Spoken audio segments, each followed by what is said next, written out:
안녕하세요. 레미안 클래스에서 부동산 대책 및 정비사업 관련된 부분을 담당하게 된 인베이드 투자자문 이상우라고 합니다.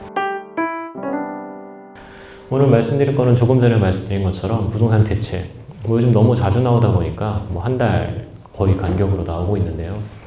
요즘에 좀만 관심 내려놓고 계시면 거의 업데이트가 안 됩니다. 그 정도로 엄청나게 빨리빨리 나오는 대책들을 좀 챙겨보실 필요가 있다고 생각이 돼서 이 부분에 좀 상당히 많이 할애를 하겠고요. 6.17 대책이 이제 지난달에 나왔던 좀 상당히 충격적인 대책인데 제일 중요한 것들이 뒤에 있었어요. 이게 대책 순서, 문서 순서 내를 정리한 건데 조정대상 지역 아니면 투기과열지구 이렇게 확대 적용되는 것들은 사실 일종의 있을 수 있는 일들인데 제일 중요한 거, 이 부동산 법인 규제가 제일 끝에 내용에 살짝 기재가 돼 있었다는 거죠. 이 단일 세율을 적용하겠다. 그래서 여기 3%, 4% 종합부동산세를 이렇게 가겠다 였는데 뒷장에서 보여드리겠지만 이거보다 훨씬 높아졌어요. 그러니까 부동산을 법인이 좀 많이 가져가는 거가 그렇게 좀 유쾌한 일이 아니다. 아까 5월달 대책에 나왔었죠. 정부가 이 부분을 계속 규제를 하겠다라고 말을 한 거고요. 요것도 좀 상당히 이제 문제가 생길 거고, 또 저희 같은 이 정비 사업을 하는 삼성물산 관련된 조합원들은 좀 생각해 보실 부분들인데, 이 재건축 조합원이 이제 왜 의미가 있냐? 나중에 조합원 분양을 받을 수 있으니까 의미가 있는 거죠. 근데 만약에 조합원 분양을 못 받는다, 그러면 이게 재산이 아니게 되는 거죠. 2020년도 12월 이후에 조합 설립을 하게 되면 앞으로 꼭 2년 이상 거주를 하셔야 된다. 그러면 요 얘기는 거꾸로 생각해 보면은 올해 내로 조합 설립 신청을 좀 해라는 말과 다르지가 않습니다. 그러면 빨리 만들면 되죠. 여기서 빨리 만들어라는 얘기였어요. 제가 보면은 요 조합원 요 얘기는 좀 그 정비사업 진행을 좀 서둘러라는 뜻 아니었을까라고 생각을 합니다. 문제는 서둘러야 서둘러 수 없는 단지도 상당히 많죠. 조합 설립 인가가 됐다는 거는 투지니어가 상당히 좀 설립이 돼 있고 이런 단지들 같으면은 좀 꾸물꾸물하지 말고 좀 빨리빨리 좀 해라 그런 뜻이 되겠고요. 이 대출 부분이 이번 6.17 대책의 거의 핵심이었는데 주택담보대출을 받으시는 분들은 앞으로 그 집을 산 집에 6개월 내로 들어와라. 이거 좀 상당히 힘들죠. 6개월 내로 들어갈 수 있는 집을 사는 것도 힘들어요. 미리 사는 분들이 많기 때문에. 전세자금 대출을 이제 이용하시는 분들은 집을 사면, 특히나 집을 사는 것도 그냥 집이 아니라 투기지역과 투기과열지구 내에 3억 원이 넘는 집을 사면은 전세자금 대출을 금방 회수하겠다. 좀 힘들죠. 이러면은 집을 사놓는 것도 힘들고, 지금 집을 샀다가는 전세 살기도 힘들고. 근데 여기서 답은 하나가 있는 게 뭐냐면, 담보대출도 받지 마시고, 전세자금 대출도 안 받으면 돼요. 대출을 안 받으면 됩니다. 대출 안 받고 집 사기가 쉬우면 벌써 다 했겠죠. 그래서 요게 오히려 여력이 좀 적은 분들에게 상당히 좀 힘듦을 더 가져오는 좀 약간 세대 간의 갈등이 나타날 수밖에 없는 게 여기서 발생을 하겠습니다. 재건축 부담금은 옛날부터 걷는다고 했었고 헌법재판소에서 작년에 합헌 결정도 나온 이후로 낼 거라고 봤었는데 하반기부터 한다라고 했습니다. 이때 약간 좀 웃겼던 건 이런 것들이죠. 조정상 지역에 경기도 전역이 들어갔고 인천 전역이 들어갔는데 경기도에서는 분명히 빠진 지역들이 있었거든요. 수많은 지역들이 예외로 저기는 적용하지 않는다. 근데 인천에서 왜 여기가 들어갔는지 진짜 아무도 모르겠다는 거죠. 이 정도의 제가 봤을 때 사소함은 좀 약간만 준비하셨어도 빠질 수 있는 것들인데 이 사진이 돌 정도로 실미도, 무의도, 작약도, 제부도, 대부도가 조정대상 지역에 들어가는 기염을 토하게 된 겁니다. 언제부터 우리나라가 처음으로 이렇게 조정대상 지역을 들어갔을지 저도 상상도 못하던 일이었는데 딱 한마디 쓰면 되는 거였거든요. 도서지역 제외한다 이렇게 쓰면 되는 건데 근데 그렇게 쓰면 또 힘들죠. 왜냐면 송도도 있고 영종도도 있고 여러 가지가 또 있으니까요. 여기 보시면 조정대상 지역에도 안산, 군포, 인천, 대전이 처음으로 투기과열지구에 들어가게 되었습니다. 제가 아까 말씀드렸죠. 이런 데 들어가면 이제 좋아진다고 사람들이요. 사람들 생각이 달라져요. 와 이제 우리도 여기랑 이제 어깨를 나란히 하는 지역이 되는 거예요. 이런 식의 해석이 상당히 지금 좀 생각지도 않았던 결과를 자꾸 가져옵니다. 옛날 같으면 규제가 딱 걸렸다. 그러면 규제 지역이 막 하락을 하거나 추상 오르진 않는 이런 일들이 벌어져야 되는데 요즘은 들어가면 더 올라요. 특히 이런 데들 상당히 좀 움직이죠. 성남 수원 같은 데들이 대표적이죠. 수원 같은 경우는 조정대상 지역 들어간 것도 2월 달에 이미 있었는데도 전혀 뭐 그런 거에 굴하지 않고 움직이고 있어요. 성남도 마찬가지예요. 이렇다는 뜻은 진짜 생각이 많아지는 겁니다. 규제 지역이 막상 규제를 가해서 집값이 안정된다는 뜻이 아니라 앞으로 더 올라갈 가능성이 커지는 지역 아닐까 하는 해석이 나오게 되는 거고요. 그렇게 되니까 규제가 가해지면 가해질수록 오히려 수요가 더 저 지역들로 몰리는 결과를 가져오게 됩니다. 요거는 사실 좀 저도 예상하지 못했던 건데, 이 도심 지역의 토지거래 허가를 걸 거라고 생각을 해본 적이 없었어요. 그러니까 토지거래 허가를 걸면 당연히 우리가 생각하는 상가나 아니면 일반 대지나 이런 것들만 걸려야 되는데, 그 18제곱미터, 20제곱미터 대지 지분이 그 이상 있는 어떤 것이든 다 들어가게 되니까, 아파트에는 대지라는 게 들어있잖아요. 땅 가치가 들어있다 보니까 이제 요 지역들, 잠실, 삼성, 청담, 대치동에 아파트나 일반 주택이든 빌라든 거래하시면은 이제 허가 대상이 되는 거죠. 이게 상당히 좀 이례적이죠. 특히 잠실 같은 경우, 대치동 같은 경우 대표적인 주거 지역인데, 이 주거 지역의 토지거래 허가제를 적용하게 됐다는 거는 말 그대로 주택거래 허가제랑 뭐가 다르냐 하는 얘기들이 나올 법한 충분한 상황을 만들어 주었습니다. 요 지역, 요 지역, 요 지역, 요 지역 모두 상당히 많은 분들이 주거지로 선호하는 지역들이죠. 선호하는 지역들에 저런 걸 건다고 사람들이 안 들어갈 거냐. 상당히 많은 그런 가수요들은 약간 잠재울 수 있지만 실수요들을 잠재우긴 상당히 어려울 겁니다. 다 주거지로서 상당히 인기 있는 지역들, 그리고 이 지역들을 좀 대체할 수 있는 지역이 서울에 과연 있을까? 저는 없다고 보거든요. 그러면은 결국은 그 흔히 말하는 전세기부 집을 사는 갭투자, 이런 식으로 진입이 안 되는 분들만 계속 진입해서 제외되게 되고, 막상 현금 여력이 있으셔서 한 방에 들어오실 수 있는 분들은 실입주라는 그런 가정하에 이 지역들에도 충분히 거래를 할 수가 있어집니다. 710 보완책입니다. 보완책인데 본책보다 훨씬 더 내용이 커요. 6.17 대책의 보완 대책으로 나온 건데, 이게 사실 대책이라고 얘기도 안 했거든요. 정부에서 그냥 소규모 보완책이다라고 얘기를 했었는데, 너무 영향이 큰 거죠. 너무 영향이 큰 이유가 여기 있습니다. 다주택자를 규제를 하는데 그동안 얘기 나왔던 종합부동산세랑 양도소득세만 규제하는 게 아니라 취득세를 규제하기 시작하는 건 상당히 이례적입니다. 왜 상당히 이례적이냐면, 이제까지 항상 거래 비용에 대해서는 최소한 정부가 거래 비용, 거래 부담은 줄이지만 보유세 부담을 늘려서 뭔가 선진국의 그런 세제 상태, 부동산 세제를 이제 따라갈 수 있게 하겠다는 게 지난 몇 년간의 그 톤이었는데 전혀 상관없는 거죠. 이건 좀 많이 충격적입니다. 그동안 우리가 생각해왔던 방향성과 정말 다른, 어떤 식으로든 세금은 다 늘어날 수밖에 없다. 특히 재산세, 그 종합부동산세라고 하는 보유세뿐만 아니라 이제 거래세와 관련된 양도소득세와 취득세까지도 중과되기 시작하는 것들은 약간 우리가 생각하는 것과 달라요. 특히 재밌지 않죠. 상당히 좀 충격적인 내용인데, 일반적으로 한 1에서 3% 정도 내는 이 취득세가 이제 2주택자 같은 경우에는 8, 3주택자 이상이나 아니면 법인 같은 경우는 12%. 이런 취득세를 내고서 거래하기가 쉬우냐? 좀 상당히 문제가 생기죠.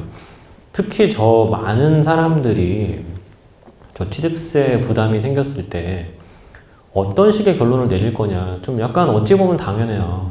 취득세 부담이 생겨난다고 한다면 집을 많이 가져가는, 앞으로 집을 사도 많이 사는 이런 대책들보다는 조금 사는 쪽으로 방향을 결정할 수 있거든요. 그러면은 조금 사는 방향에서 투자금은 어쨌든 자기들이 사용할 수 있는 한계가 있다고 본다면 거기서 사람들이 어떤 결정을 내릴까?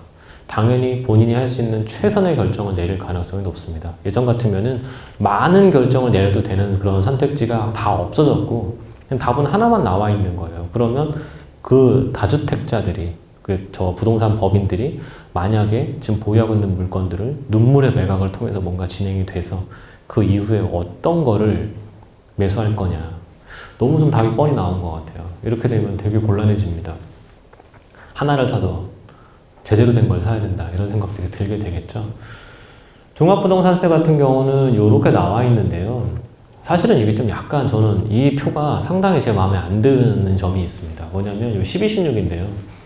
1216은 법제화가 안 됐습니다. 그러니까 이게 지금 하고 있는 제도가 아니라 결국은 안 했었는데, 이 12, 16 칸이 굳이 안 들어가도 되는데 요 안 들어가는 내용을 보고서 이렇게 보시면은 조금 더 과하게 올라가는 듯한 느낌이 들죠. 그래서 약간 완충의 역할이 있는 것 아니냐는 저희 혼자 생각이 있는데 좀 상당히 많이 올라가게 됩니다. 특히 이 다주택자들 기준으로 시가로 약 23억 원에서 69억 원 사이에 있는 사람들이 기존의 종합부동산세를 여기서 이렇게 올라가는 이런 게 부담이 좀 상당히 커지죠. 그 밑에 부분들은 뭐 부담이 커지는 것도 있긴 하지만 여기서부터 좀 급격하게 올라가는데 이 2주택자 이상에게 이 23억 원이라는 시가가 지방 기준으로는 저게 달성 어려울 수 있지만 서울이나 수도권 기준으로 생각보다 쉽게 달성될 수 있습니다. 그러니까 좀 너무 과할 정도로 보유세 부담이 커진다. 근데 여기서 보시면은 다주택 보유 범위는 아까 3, 4 이렇게 가기로 했었는데 여기 보시면 이제 5, 6까지도 올라가죠. 종합부동산세에 있어서는 3주택 이상 범위는 개인의 최고 세율을 일괄 적용하기로 했기 때문에 그러면 6이 되죠. 이러면 좀 너무 많이 냅니다. 요런 게 과연 지금 우리가 생각해오던 정부가 말하던 공공임대나 이런 거랑 과연 이게 맥을 같이 하는가에 대한 실제로 상당히 좀 고민들이 있습니다. 이 주택임대사업자 제도를 상당히 건든 것도 상당히 좀 충격적인데요. 단기 임대, 그리고 아파트 장기 일반 매입 임대 이게 없어지기로 했어요. 4년짜리, 8년짜리 임대 사업이 없어지는데 이 사람들이 상당히 많은 그 전세, 월세 공급들을 해왔었다는 거죠. 특히 이 사람들이 이 아파트라는 단어가 좀 중요하지만 사실 아파트 말고 오피스텔이나 빌라 쪽에서 상당히 많이 해오고 있는데 물론 그것 때문에 이번에 아파트만을 일부러 딱 집어서 이렇게 규제를 했다고 말은 하는데 임대사업자를 만약에 자발적 등록을 말소해서 이 사람들이 그 과태료 없이 뭔가 매도를 하게 된다고 해도 과연 아파트 매도로 연결이 될까 좀 상당히 의문이 있습니다. 실제로 서민과 실수요자들의 부담을 경감하는 정책도 나왔습니다. 이게 워낙 충격적이어가지고 다 앞에만 읽으시는데 뒤에도 보시면은 여기 생애 최초 특별공급의 신규 배정을 좀 늘리겠다. 여기 취득세 경감도 해주겠다. 이 1억 5천만 원짜리 이하 사시는 분들은 취득세를 그냥 안 받겠다 라고 하는 건데 금액을 해보시면 얼마 안 됩니다. 1억 5천에 1.1% 해보셔봤자 뭐 160만 원밖에 안 되죠. 약간 개별 소비세 내렸을 때 차 사시는 느낌하고 크게 다르지 않다고 보시면 되겠습니다. 여기도 마찬가지죠. 3억 원까지 절반만 걷는다. 이것도 그 정도입니다. 그러니까 취득세에서 막 수천만 원씩 그렇게 혜택 보시는 분들은 없을 거라고 생각이 되고요. 여기 생애 최초 특별공급을 신규 배정을 하게 됐는데 이게 좀 많은 분들에게 지금 또 슬픔으로 다가오고 있습니다. 저게 새롭게 있던 게 아니라 다른 사람이 일반 분양 물량에서 좀 비율이 빠져나와서 이렇게 된 거기 때문에 막상 가점 많이 모아놓으셨던 분들은 나한테 기회만 줄어드는 일들이 벌어져요. 그래서 이게 대표적으로 30대들을 위한 정책이다 이렇게 돼 있는데 막상 이 대책으로 인해서 40대들은 더 불리해지는 이런 결과도 함께 나타나고 있습니다. 신혼부부 특별공급 같은 경우에 지금 조건 안 된다 이런 분들 자꾸 많아가지고 이런저런 걸 해주기로 했는데 외벌이는 130%, 맞벌이는 140%까지 기존 소득 기준에 좀 더 여지를 둬서 6억 원이 넘는 신혼희망타운 민영주택도 청약을 할 수 있게 해주는 게 있습니다. LTV DTI도 뭐 약간 낮춰주는 게 있고요. 뭐 이런 것들도 나와 있습니다. 하지만 이런 것들은 별로 그렇게 와닿지 않는 대책이었어요. 혹시나 어디까지나 요 위에 있는 것들이 워낙 충격적이었기 때문에 이제 공급계획 아까 말씀드렸었는데요. 이번 정부가 아까 이렇게 규제 일변도로 가다가 2019년도부터는 조금씩 공급이 얘기가 나왔었고요. 이 5개에서 한 17만 원 정도 되는 물량이 준비가 되고 있다. 지금 여기에 심지어는 선분양한다 그러죠. 뭐 미리미리 한다고 하는데 선분양을 한다는 것도 또 정부의 톤하고 이제까지와 다른 겁니다. 그동안 국토위원회, 국회에서 많은 분들이 주장했던 것들이 후분양이었죠. 다 짓고 분양하는 거. 목적은 그거였죠. 아파트를 보기도 전에 못 보던 물건을 사면 부실공사의 위험과 처음에 계약할 때의 조건과 너무 다른 그 실수요자들의 피해가 발생할 여지가 있기 때문에 다 짓고 나서 분양을 하는 게 맞다. 그런 의견들이 있었는데 막상 3기 신도시는 사전 청약을 미리 받기로 했다는 게 얘기가 많습니다.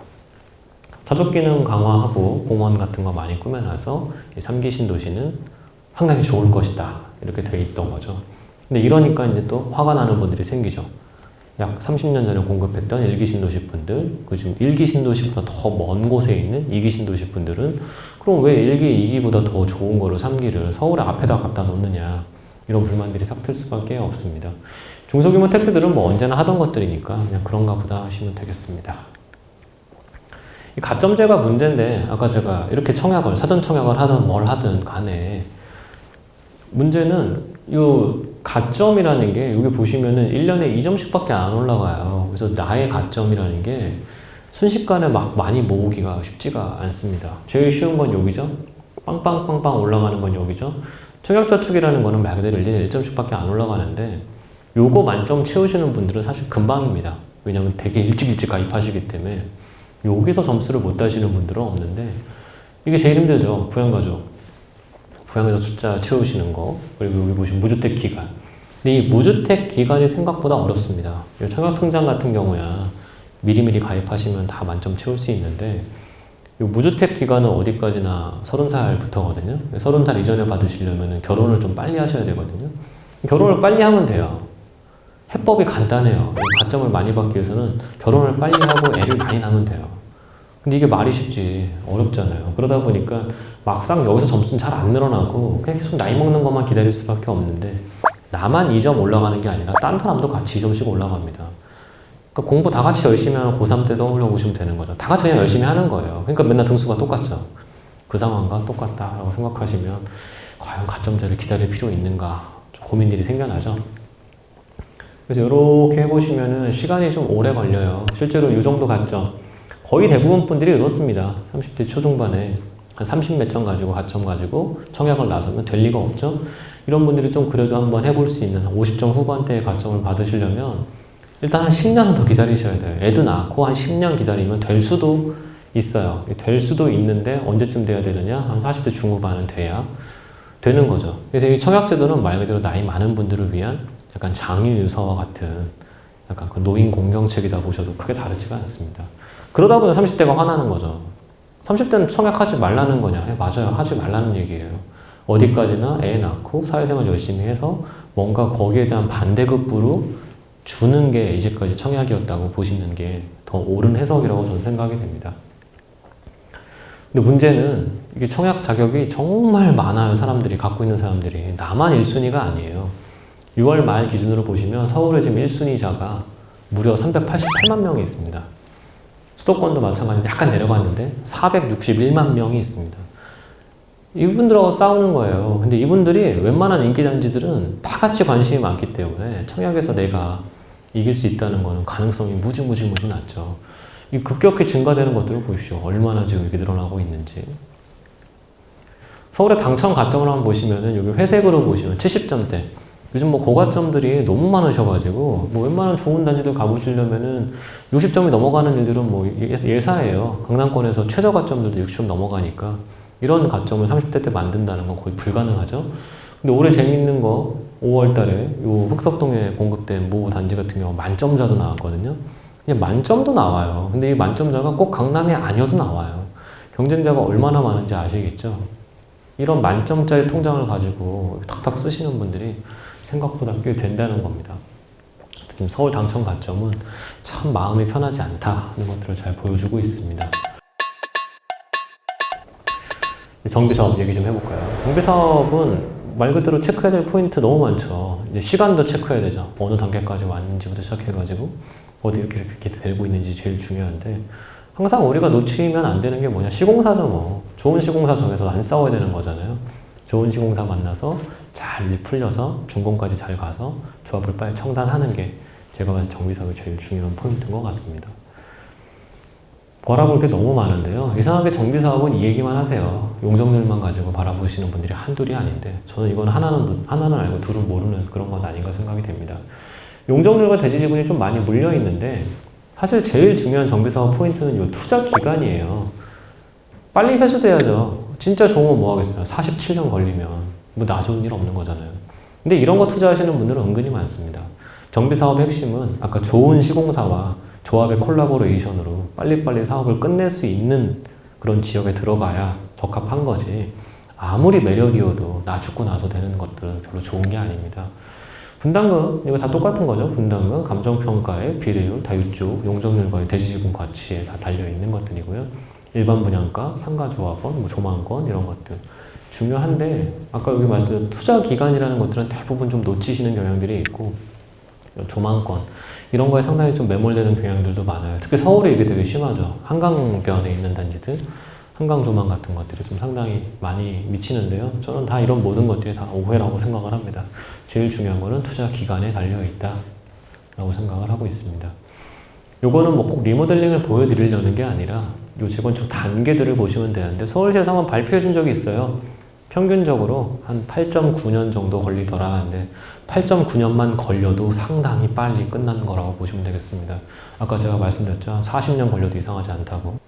제가 굳이 말씀 안 드려도 무지무지 오래 걸리고 있는 단지도 생각나실 거예요. 여기 문정동인데 그렇게 멀지 않은 곳에 대치동에 보시면 엄청 큰 단지, 잠실동에 보시면 엄청 큰 단지, 뭐 세월아 네월아 하고 있죠. 걔네들 같은 경우 여기도 있어요. 여기까지 오는데 수십 년 걸린 단지들도 좀 한두 개가 아니에요. 여기까지밖에 못 와요. 추진위원회까지 오는 거예요. 여기 24개월, 12개월. 이거는 말 그대로 그냥 서류상의 요식행위 기간이지 여기까지 15년, 20년 걸린 데들이 한두 군데가 아닙니다. 조합 설립해야죠. 건축 심의도 받아야 되죠. 사업시행 인가도 받아야죠. 여기까지 진짜 힘들죠. 여기까지 이제 해야 시공사 선정을 하죠. 시공사 선정만 돼도 정말 많이 온 거예요, 이제는. 여기서 이제 훌륭한 회사들하고 같이 해야죠. 삼성물산하고 같이 해주면 굉장히 좋겠죠. 관리처분 계획, 여기서부터는 뭐 되게 편해 보이지만, 이제는 이것도 편하지도 않습니다. 옛날엔 사업시행 인가만 딱 받으면, 끝났다! 이렇게 막 엉엉 울 수 있었는데, 이제는 관리처분 단계에서 뭐가 사태가 막 팍팍 벌어져요. 진짜 피곤한 일들이 막 벌어지죠. 여기만 하면 끝나냐? 2주 나가는 것도 문제가 많습니다. 철거 나갔을 때도 문제가 많습니다. 요즘 가장 문제됐던 게 뭐였죠? 성면 발생하는 거. 부술로 그러는데 성면 나온다는 거예요. 옆 단지들은 갑자기 못 부수게 해요. 이렇게 해서 한 1년 반, 2년 기다려요. 그럼 막 분양가 상한제도 한대요. 이렇게 되면 다 꼬이죠. 굉장히 피곤합니다. 이렇게 긴 구간에서 조금 짧게 갈 수 있는 것들이 있느냐? 이게 이제 리모델링이나 뭐 소규모 재건축이나 이런 것들이 있겠는데 어디까지나 그냥 요 기간을 잘 봐두시면 돼요. 엄청 오래 걸린다라고 보시면 되겠습니다. 요즘 리모델링 얘기들 많이 하는데 안전진단 2번 받는 거, 이 안전진단 2번이 생각보다 더 잘 통과가 안 되죠. 그래서 리모델링 시장을 한번 말씀드려도 우리 삼성물산이 꽤 많이 했기 때문에 한번 또 일부러 말씀을 드리려고 그러는데요. 이 레미안 청담 로이뷰가 상당히 성공적인 사례죠. 벌써 이게 6년 됐네요. 상당히 이런 아파트를 이렇게 바꿔놨는데 평면이 예쁘다는 게 아니라 집이 상당히 많이 올랐습니다. 리모델링에 대한 이제 별로 사람들이 시각이 좀 안 좋은 게 집들이 조금씩 다 길어질 수밖에 없으니까. 그러니까 작은 집을 키우는데 이거를 앞뒤로 늘리거나 옆으로 늘리거나 이렇게 하는 과정에서 우리가 생각하는 새 아파트의 그런 포베이 평면과는 거리가 먼 게 나오니까 사람들이 좀 싫어하지만 전혀 싫어할 필요가 없다는 거죠. 왜냐면 이거조차도 서울에는 없으니까 상당히 감지덕지한 상황으로 굴러가는데 이렇게 해놨는데도 결과는 엄청나게 거의 신축 아파트 가격같이 올라가더라를 이제 보니까 강남권 같은 경우 리모델링을 한번 해볼 만해진 거죠. 여기 보시면 이런 식으로 약 8평씩이나 키우는 이런 일들이 벌어졌습니다. 조합원들 입장에서는 우리 집 제일 쉽게 키우는 방법은 리모델링 하는 게 답일 수도 있겠다 생각하실 수 있죠. 두 번째는 하이스턴 보시면 대치동 학원가 한복판에 있죠. 이것도 이렇게 생겼던 아파트였는데 이렇게 해가지고 이렇게 됐습니다. 10평 커졌죠? 이건 뭐 어디까지나 조합원들 서로 합의하시면 되는 거죠. 이렇게 집 키우는 과정에서 돈 제일 조금 들어가는 게 리모델링이라고 생각해 보시면 사실 다름이 없는데 문제는 우리는 이런 투베이가 아니라 포베이 갖고 와라 이거죠. 근데 포베이를 갖고 오려면 아까 엄청나게 오래 걸리는 처음에 그런 모든 단계를 다 겪으셔야 되는 거죠. 그래서 어떻게 생각할지는 각각의 마음속에 있으신 것 같아요. 짧게 갈 거냐 아니면 길게 갈 거냐 완전 대단한 작품을 갖고 와야 되는 거냐 아니면 그냥 이 정도만 다 만족시킬 거냐 그게 아까 제가 사업시행 기간, 사업 기간이 제일 중요하다고 생각되는 이유가 되겠습니다. 잘 생각해 보셔야 될 것들이 한두 개가 아닌 거죠. 이제 그래서 이것도 많이 합니다. 여기 딱 보시면 느낌이 다르죠? 이제 가로주택 정비는 4년이면 끝난대요? 와, 이거 되게 이제 확 강하게 와닿죠. 금방 끝나니까. 여기 보시면 가볍게 생략입니다. 추진위원회까지 그냥 생략. 조합 설립만 하면 되고 그 다음부터 그냥 슉 됩니다. 근데 이걸 하면 뭐가 나오죠? 나홀로 아파트가 나오죠. 나홀로 아파트가 나오지만 괜찮아. 이런 말 해보시면 됩니다. 빨리 끝나니까. 빨리 끝나는 게 과연 나쁜 선택지일까? 요즘은 잘 모르겠습니다. 옛날 같으면 다들 별로일 거라 생각했겠지만 요즘은 나홀로 아파트도 다 잘 짓는 게 대형사들이 많이 짓다 보니까요. 옛날처럼 뭐 중소규모 건설사들이 하는 것도 아니고 큰 건설사들이 이런 쪽에 관심들을 많이 갖고 있더라가 정비 사업에 그동안 좀 관심이 없던 이런 방식들도 상당히 좀 눈여겨보게 되는 일들이 나타나고 있습니다. 용적률은 저는 그렇게 중요하진 않은 것 같아요. 용적률에 너무 매몰될 필요는 없는데 물론 용적률이 낮으면 상당히 좋습니다. 어차피 내 땅 가치가 확 높아질 수 있는 것들인데 용적률이 중요한 게 아니라 어느 정도 적절한 용적률에서 내가 얼마를 들여서 얼마가 오를까만 생각해 보시면 되는 거지 이게 꼭 용적률 낮다고 좋은 거냐 아닌 거냐 저는 뭐 굳이 그렇게까지 하실 필요는 없는 것 같아요. 이런 단지, 이런 단지 이게 분명히 처음에 수주할 때 시공사 정할 때는 이 그림이 아니었는데 점점 지나가다 보면 점점 뭔가 좀 이상해지고 있습니다. 뭐 점점 80년대 집을 다시 짓는 것 같은 느낌이 막 들고 있는데 공공이 자꾸 개입하면 개입할수록 그런 공공 설계들이 들어가면 들어갈수록 뭔가 점점 안 예뻐져요. 안 예뻐진다는 거죠. 분명히 특화 설계 들어가는데 특화 설계도 그동안 못했었죠. 이런 것들이 과연 조합원들의 이익에 반하는 행동을 왜 해야 되는가는 저는 정말 모르겠어요. 역사 보존인데 이거 저 종종 지나가다 보는데 이거 남아있습니다. 지금 공사하고 있는데 가시면 진짜 있어요. 이거 진짜 충격적이에요. 이거 분명히 또 여기다 보강공사 해가지고 또 예쁘게 해놓겠죠. 왜 해야 되는지는 저도 잘 모르겠습니다. 굴뚝 남기는 거 이런 거 이것도 왜 남기는지 모르겠습니다. 저는 사실 보기 싫거든요. 근데 보기 좋은 사람들이 있나 봐요. 이런 거 볼 때마다 옛날 추억에 빠지는 그런 훌륭한 분들이 계신 것 같습니다. 단지 모양 이게 좀 중요한 단지들이 있는데 이렇게 단지가 쪼개져 있는 데들 길을 경계로 나뉘어져 있으면 이게 같은 단지가 될 가능성이 거의 없죠. 남남이라고 보시면 되는데 문제는 남남으로 하고 싶은데 남남이 안 되는 데들도 있습니다. 굳이 또 저걸 같이 해야 되는 데들도 있고 이거는 행정관청들하고 잘 해보셔야 될 부분들인데 복잡해요. 그래서 이게 1단지, 2단지, 1차, 2차, 3차 막 이렇게 있는 데들은 의견을 굳이 모으시는 것보다는 그냥 각각 하시는 게 답일 수도 있겠다 생각이 있습니다. 상가와의 마찰은 이거 너무 좀 상가분들은 싫으실 수도 있는데 머릿수에서는 분명히 아파트 조합원들이 머릿수가 많은데 상가 조합원들과의 싸움이 생각보다 어려운 데들이 있습니다. 뭐 음마상가는 뭐 거의 강남권 최대 상가 아니겠습니까? 전통시장으로 거의 제가 제일 큰 것 같은데 이렇게 하는 거죠 따로. 조합원들에 대한 배려도 좀 고민인데 이거는 뭐 다들 해주시죠. 당연히 조합원들은 후진 걸 일부러 배정하는 경우는 없으니까 쭉 다 좋은 거 배정하고 남은 것들만 이제 일반 분양을 해서 이게 맞죠? 재건축은 이렇게 하는 게 맞는데 이것도 자꾸 개입이 됩니다. 왜냐면 임대 물량도 넣어야 되고 뭐도 넣어야 되고 뭐도 넣어야 되다 보면 조합원들이 뭔가 계속 손해보는 일들이 벌어지고요. 지금 뭐 최근에 몇 단지에서 벌어졌던 일인데 분명히 이게 일반 분양이 안 나올 평면인데 나오는 경우도 있습니다. 브랜드는 이제 다 중요해졌죠. 근데 꼭 브랜드가 절대적이진 않은데 브랜드가 달린 게 확실히 인기가 많습니다. 이제 제가 이제 좀 말씀드리려고 그러는데 이제 이런 게 되게 중요해요. 옛날 같으면 이게 되게 중요했었는데 어느 날부터가 이게 좀 덜 중요하다 느껴지시는데 특정 동네에 가시면 특정 브랜드가 쫙 몰려있는 데들이 있습니다. 그러니까 우리 삼성물산으로 치면 레미안 타운이죠. 기름동 대표적이죠. 요 우리 초록색 레미안 색깔을 해보시면은 다 몰려 있어요. 이렇게 되면 이제 어디 가서 딱 가면 기름동에 가면 레미안이 많지 이런 생각이 들죠. 이런 게 생각보다 효과를 줍니다. 나중에 집값이나 이런 것들 하실 때 옆에 단지랑 같은 건설사를 선정을 하셔서 돌아가면 생각보다 단지 구성도 예쁘게 갈 수 있고 이런 동네가 하나 또 있죠. 공덕동에 가시면 상당히 많죠. 레미안 아이파크 레미안 푸르지오죠. 그 마포 레미안 푸르지오까지 포함해서 공덕동에 지금 얼마나 많은 삼성 레미안 아파트가 이렇게 몰려 있는가라는 생각을 해보시면 이런 동네들 같은 경우에 잘 삼성물산과 더 큰 일을 해보시는 게 상당히 그런 일관성이나 이런 측면에서 상당히 유리할 수 있다는 겁니다. 그래서 이게 올해 2020년도에 지금 정비사업 수주 결과인데요.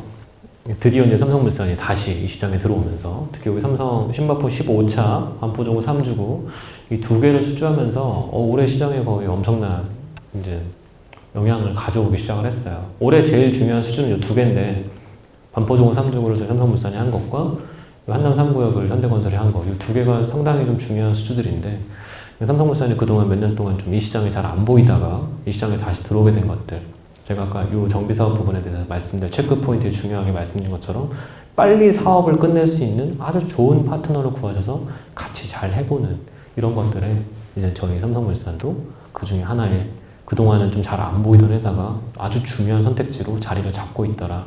조합원들이나 이런 분들은 잘 생각을 해보실 포인트가 있는 거죠. 정비사업은 어디까지나 빠른 속도에 있고 그 빠른 속도를 낼 수 있는 파트너를 찾는 게 제일 중요하다. 이 점 명심하시기 바랍니다. 이상으로 마치도록 하겠습니다. 감사합니다.